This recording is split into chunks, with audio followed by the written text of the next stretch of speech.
तो इस लेक्चर में हम बेटा बायो एथिक्स की लास्ट पार्ट को डिस्कस करेंगे, दैट इज बायोपायरेसी। इससे पहले हम एथिक्स के बारे में पढ़ चुके हैं, बायो पेटेंट के बारे में पढ़ चुके हैं। अब आता है बायोपायरेसी क्या होती है। तो बायोपायरेसी क्या है, अगर किसी और के बायो रिसोर्सेज को कोई मल्टीनेशनल कंपनी या कोई भी ऑर्गेनाइजेशन यूज करता है without proper authorization from the countries and people concerned without compensatory payment, मतलब जो बायो रिसोर्स जिनसे बिलोंग करता है, जिस कंट्री से बिलोंग करता है या जिस पीपल से बिलोंग करता है, उसकी ऑथराइजेशन के बिना ही हम उनके बायो रिसोर्सेज को यूज करें। बायो रिसोर्स में क्या हो सकता है बेटा, बायोलॉजिकल मटेरियल हो सकता है, जैसे कि कोई आपका प्लांट, मेडिसिनल प्लांट हो गया, ठीक है, कोई उसका पर्टिकुलर जेनेटिक मेकअप हो गया, ठीक है। हम किसी भी चीज़ की बात करें, कोई पॉलन हो गया, किसी का हमने क्या ले लिया, फ्लावर का पार्ट प्रिजर्व कर लिया, तो उसके किसी भी बायो रिसोर्स को अगर कोई मल्टीनेशनल कंपनी या कोई भी ऑर्गेनाइजेशन उनकी प्रॉपर ऑथराइजेशन के बिना यूज़ करती है, या फिर उनसे ऑथराइजेशन ले लिया है लेकिन उनको कंपनसेटरी पेमेंट नहीं दिया है, ठीक है, तो उसको हम क्या कहते हैं, उसको हम कहते हैं बेटा बायोपायरेसी। क्या कहते हैं, बायोपायरेसी।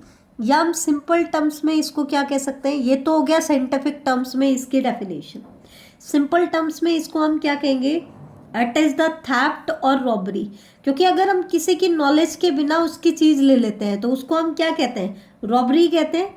तो ये भी क्या है, एक तरीके का थेफ्ट या रॉबरी है, लेकिन किसका, बायोलॉजिकल एंड जेनेटिक रिसोर्सेज का, बायोलॉजिकल एंड जेनेटिक रिसोर्सेज का।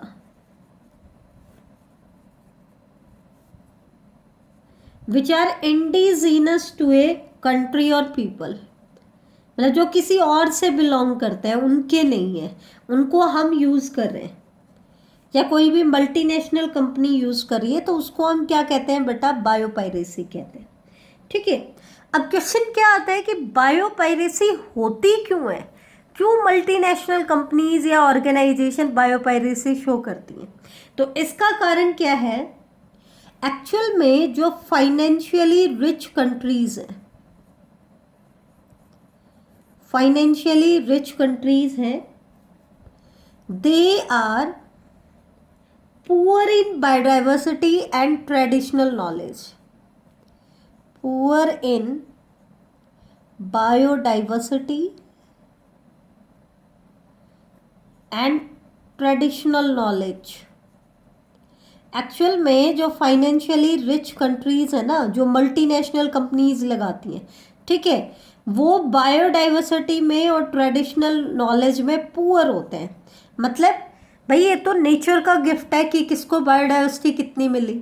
तो एक्चुअल में क्या हुआ कि जो फाइनेंशियली रिच कंट्रीज है ना, वो ज़्यादातर ऐसे हैं जिनके पास बायोडाइवर्सिटी बहुत ज़्यादा नहीं है, मतलब उनके पास जो एरियाज अलॉटेड है उनमें बायोडाइवर्सिटी इतनी रिच नहीं है, उनके पास इतनी ज़्यादा ट्रेडिशनल नॉलेज नहीं है। जबकि जो डेवलपिंग या अंडर डेवलप्ड कंट्रीज है ना, developing and under developed Nations, underdeveloped nations are rich in biodiversity and traditional knowledge, are rich in biodiversity and traditional knowledge।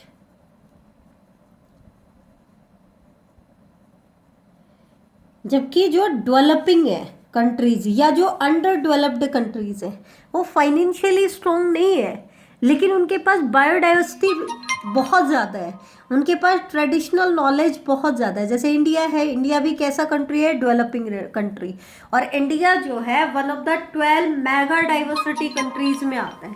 World के अंदर 12 मेगा डाइवर्सिटीज एरियाज बनाए हैं, और उनमें से एक क्या आता है बेटा, इंडिया आता है। अब प्रॉब्लम क्या है, पैसा कुछ कंट्रीज के पास है लेकिन वो बायोडाइवर्सिटी में पुअर है, और जिनके पास पैसा नहीं है उनके पास बायोडाइवर्सिटी ज़्यादा है, तो वो इतना ज़्यादा बेनिफिट उससे ले नहीं सकते। तो ये जो मल्टीनेशनल कंपनीज होती हैं जो फाइनेंशियली रिच कंट्रीज में प्रेजेंट होती हैं और टेक्नोलॉजी में एडवांस होती है, तो वो ज़्यादा बेनिफिट ले सकती हैं। तो वो लोग क्या करते हैं, इन डेवलपिंग और अंडर डेवलप्ड कंट्रीज़ में चले जाते हैं, वहाँ पे रिसर्च करते हैं, उनकी ट्रेडिशनल नॉलेज को गैदर करते हैं और फिर अपने नाम पे पेटेंट करा करके उसका कमर्शियलाइजेशन करा देते हैं। जबकि वो ट्रेडिशनल नॉलेज या जो भी बायो रिसोर्सेज थे वो किससे बिलोंग करते थे, इंडिजिनस पीपल पे, लेकिन उन्होंने क्या कर दिया, उनके बेसिस पर अपने लिए पेटेंट ले लिया। यही तो कारण था कि लोगों ने बायो पेटेंट को अपोज किया था। तो traditional knowledge related to bio resources can be exploited to develop modern applications and are used to save time, efforts and expenditure during their commercialization. अब क्या है, इन बायो रिसोर्सेज से रिलेटेड जो traditional knowledge है उनको हमने एक्सप्लॉइट किया। Exploit करने का मतलब क्या है, ह्यूमन ने अपने बेनिफिट के लिए यूज़ किया। तो उनकी जो यूँ कह सकते हो कि आप रीएस्टेब्लिश करने का रेट है उससे ज़्यादा उनको यूज़ किया गया। तो इनकी ट्रेडिशनल नॉलेज को यूज़ करके उन्होंने मॉडर्न एप्लीकेशंस बना ली ताकि उनका टाइम भी बच जाए, एफर्ट्स भी बच जाए और एक्सपेंडिचर भी बच जाए ड्यूरिंग द कमर्शियलाइजेशन। क्योंकि अगर वही रिसर्च वो लोग करते तो उनको बहुत टाइम लग जाता उन्हीं रिजल्ट्स पे पहुंचने में। तो वो क्या करते हैं, ट्रेडिशनल नॉलेज को यूज़ करते हैं। ठीक है, जैसे कि हम कहते हैं ना, आदिवासी लोगों को पता होता है कि कौन से प्लांट का कौन सा मटेरियल किस मेडिसिनल पर्पज़ के लिए यूज होता है। ठीक है, साइंटिस्ट को नहीं भी पता होता है, साइंटिस्ट ऐसे एरियाज़ को विजिट करते हैं और लोकल पीपल की नॉलेज को गैदर करते हैं। तो सेम किसने किया, इन डेवलप्ड कंट्रीज ने किया। There has been growing realization of the injustice, inadequate compensation and benefit sharing between developed and developing countries. अब स्टार्टिंग में तो क्या हुआ, डेवलपिंग या अंडर डेवलप्ड कंट्रीज के पास पैसा नहीं था। ठीक है, तो उन्होंने क्या किया, जो डेवलप्ड कंट्रीज थे वो यहाँ पर आए और हमारे रिसोर्सेज को लेते गए। ठीक है, तो या तो वो हमारी नॉलेज के बिना लेके गए, अब तो हम अवेयर हो गए, हमें पता चल गया कि वो हमारी नॉलेज के बिना लेके जा रहे हैं, तो हमें क्या करना है। या फिर उन्होंने क्या किया, कई मल्टीनेशनल कंपनीज ने क्या किया, इनएडिक्वेट कंपनसेशन दिया या बेनिफिट क्या दिया, कम दिया। मतलब खुद बेनिफिट ज़्यादा दे रहे हैं और जिसकी रिसोर्सेज हैं उनको बेनिफिट क्या दे रहे हैं बेटा, कम कर रहे हैं। तो डेवलप्ड और डेवलपिंग कंट्रीज़ के बीच में जो कंपनसेशन या बेनिफिट था वो इनएडिक्वेट था, प्रॉपर रेशो में उन्होंने डिस्ट्रीब्यूट नहीं किया था।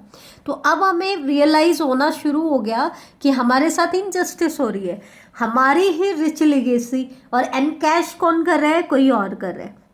Therefore, some nations are developing laws.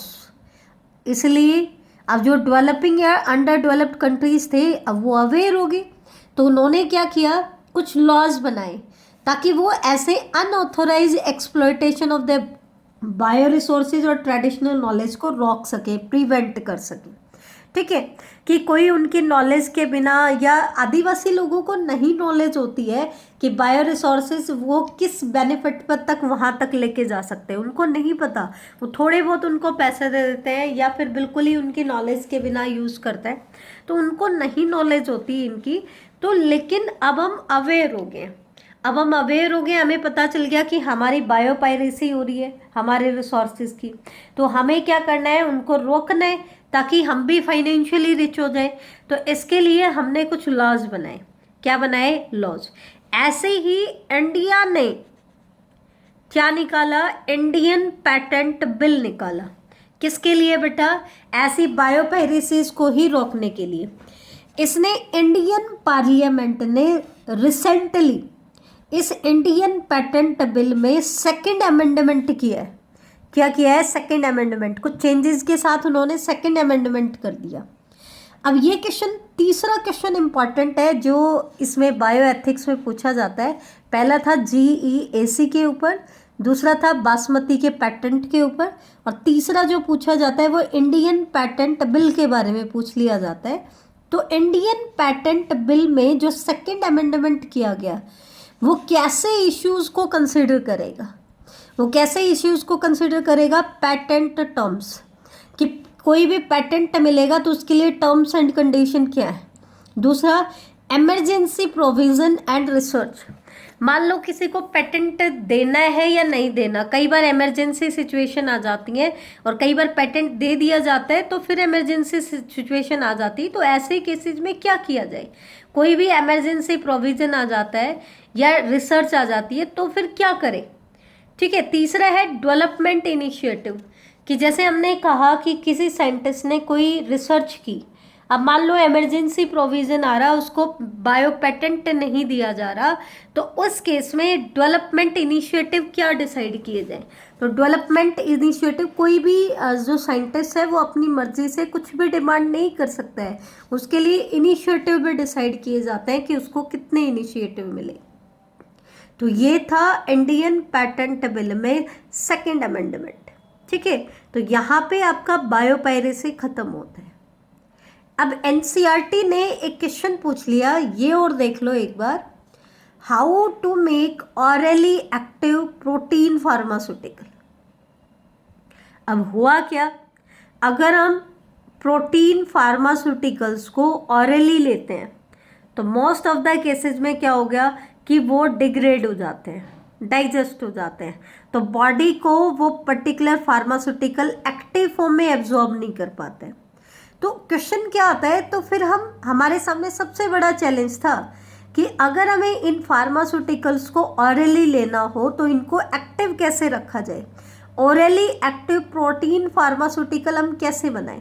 तो ये क्या कह रहा है, हमें क्या करना है, इन फार्मास्यूटिकल्स को एक ऐसी सब्सटेंस की कवरिंग देनी है जो तभी डिजोल्व हो जब ये स्टमक को पास कर दें। ठीक है, किसको क्रॉस कर जाए, स्टमक, क्योंकि स्टमक में एसिडिक कंडीशंस है। ठीक है, तो हमें जैसे कैप्सूल नहीं आते हैं बेटा, कैप्सूल के अंदर कोई भी मेडिसिन फिल करते हैं, उसका कारण यही है कि ये कैप्सूल तब तक डाइजेस्ट ना हो जब तक कि ये अपने टारगेट तक ना पहुंच जाए। कुछ लोग क्या करते हैं, कैप्सूल वाली जो टैबलेट आते हैं उनको वैसे ही ले लेते हैं, निकाल के ले लेते हैं, उसका कोई बेनिफिट नहीं है क्योंकि वो इनएक्टिव हो जाती है। उनमें कैप्सूल की फॉर्म में उनको इसीलिए डाला गया है, एक ऐसे सब्सटेंस की कोटिंग उनके ऊपर लगाई जाती है ताकि वो अपने टारगेट तक एक्टिव फॉर्म में पहुंच जाए। तो ऐसे ही जो ऑरली एक्टिव प्रोटीन फार्मास्यूटिकल कैसे बनाए जाते हैं, उन फार्मास्यूटिकल्स के अराउंड एक ऐसे सब्सटेंस की लाइनिंग बनाई जाती है जो तभी डिजोल्व हो जब वो स्टमक को पास कर दें। Major problem encounter is that the stomach enzyme and acid will denature the therapeutic protein and mask its effect. अब स्टमक को क्रॉस क्यों हम डिजोल्व कराना चाहते हैं, क्योंकि अगर वो स्टमक से पहले डिजोल्व कर जाएगी तो स्टमक के अंदर जो एंजाइम्स हैं और जो एसिडिक कंडीशंस है वो इन प्रोटीन्स का डीनेचुरेशन करा देंगी। क्या करा देंगे, डीनेचुरेशन। और प्रोटीन अगर डीनेचर्ड हो जाएगा तो वो प्रॉपरली फंक्शन नहीं करेगा, तो वो उसके इफेक्ट को क्या कर देगा बेटा, मास्क कर देगा। तो ये था आपका आज का टॉपिक, दैट इज बायोपायरेसी, और यहाँ पे आपका बायोटेक्नोलॉजी एंड इट्स एप्लीकेशन का चैप्टर खत्म हो जाता है।